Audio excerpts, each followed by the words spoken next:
கிருஷ்ணன் ஆச்சரியத்தில் பார்க்கிறார் சுதாமா.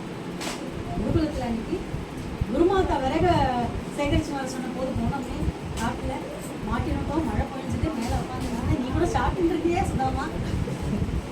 அதுதான் சொல்றா, என்ன இருந்தாலும் பகுத்துண்டு பல்லுயிர் ஓம்புதல். அப்போ இவர் சொன்னதை கேட்டு கேட்டு ஆச்சரியமா அப்படியே ஆனந்த அஷ்ரு வழியே சுதாமா கேட்டுட்டு இருக்க. வா சாப்பிடலாங்க, சாப்பிட்டாச்சு, வா படுத்துக்கலாங்கிற, காலை பிடிச்சு விடுற சுகமா அந்த பஞ்சனையில என்ன தூக்கம் வருது.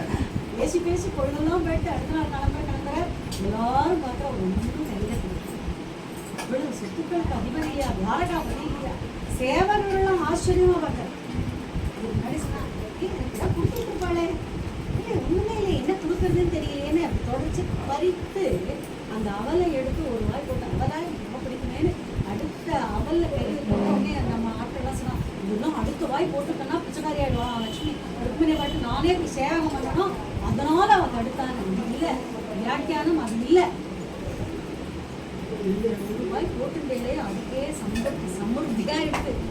200 வாய் அவலை போட்டுட்டேன்னா அளவு மீறி சம்பத்து இருந்தா சுவாமி ஆன்மீகம் முழுமையாக ஆன்மீகம் அவனுக்கு குறைந்த உடனே ஸ்டார்ட் ஆச்சு, கிளம்பியாச்சு, வெறும் கையோட கிளம்புறார், போறார், சுதாமாங்கிறார், தெளிவாட்டார், சிரிக்கிறார், அவ்வளவுதான்.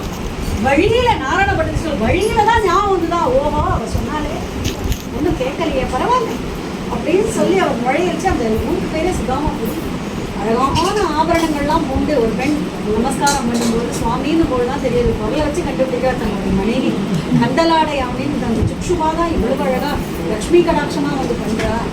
அப்படிங்கும் பொழுது அந்த குழந்தைகள் எல்லாம் செல்வம் சீரும் சிறப்புமா இருக்கா, அதெல்லாம் இன்னைக்கு சொல்லலாம். ரொம்ப அழகா கூட கோபுரம் அந்த கூரையே பீத்து கொண்டு கொட்டினார்லாம் சொல்லலாம். அடுத்த நாள் பண்ணதுதான் அடுத்த நாளும் மனுஷன் கொஞ்சம் சொம்ப கட்டிட்டு கிருஷ்ணாராமாகும் அந்த பக்தி நமக்கு வேணும்னு தான் நம்ம கேட்கணுமே தவிர கோழி பிச்சு கொட்டுட்டோம்னா கொட்டிகிட்டே இருந்தா இந்த பக்கம் போயிட்டே இருக்கும்.